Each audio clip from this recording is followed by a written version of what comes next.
qubada waxa ay ka mid tahay kheyraadka aan la kala lahayn ee Ilaahay uu ku maneystay badeena ase yeeshee ay ka faa'iideystaan dadka qaarkood kuwaasi oo u isticmaala hilibka qubada iyo saliideeda caafimaad ahaan. Qubada ayaa waxay faa'iidooyin iyo waxtar u leeyihiin caafimaadka bulshada isticmaala hilibkeeda iyo saliideeda sida neefta, burukiitada iyo xagga awoodda taranka ragga, sida ay inoo xaqiijiyeen qaar ka mid ah ganacsatada iibisa qubada iyo kuwa soo jalaabta.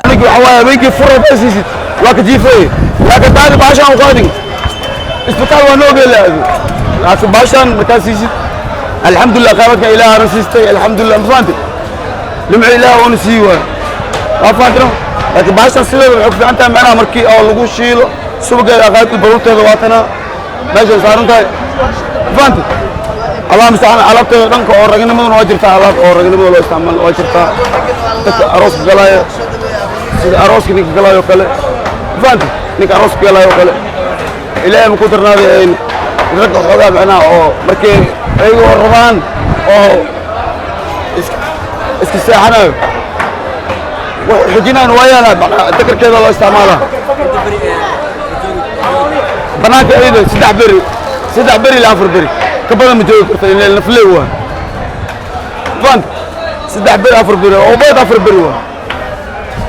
أنت بناك جاريس أنت أسوأ subaga qubada waa saddexda qaybood waa mid waxa waa neefta burukiitada iyada wixii naqasi qaabishantahay midna waa igfishika dhabar xanuunka rag dumar ay cuni karaan maadada kale wixii tabaryariya iyo wixii xawaa maaragtay oo natal daraa jilba xanuun leh sokor leh dhiikar leh oo xawaa maaragtay waxyaalaha cudurradaas oo xawaa maaragtay bini'aadamka xamnihiisa oo dhan daawo tahay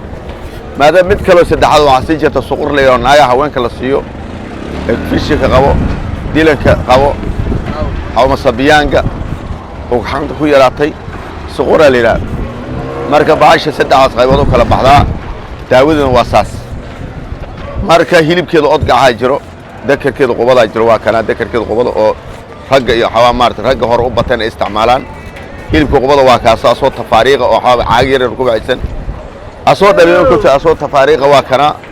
إلى وأنا بأصوت سدح لركوب عيسن وكنا qubada ayaa waxay kala leedahay magacyo waxaana laga helaa badda gudaheeda iyadoo banaanka ay ku noolaan karto ugu badnaan 3 maalmood ilaa 4 maalin waxaana si weyn looga isticmaalaa magaalada Muqdisho iyo qaar ka mid ah gobolada xeebaha Soomaaliya. Maxamed Muuse Cusmaan, warbaahinta qaranka Soomaaliyeed, Muqdisho.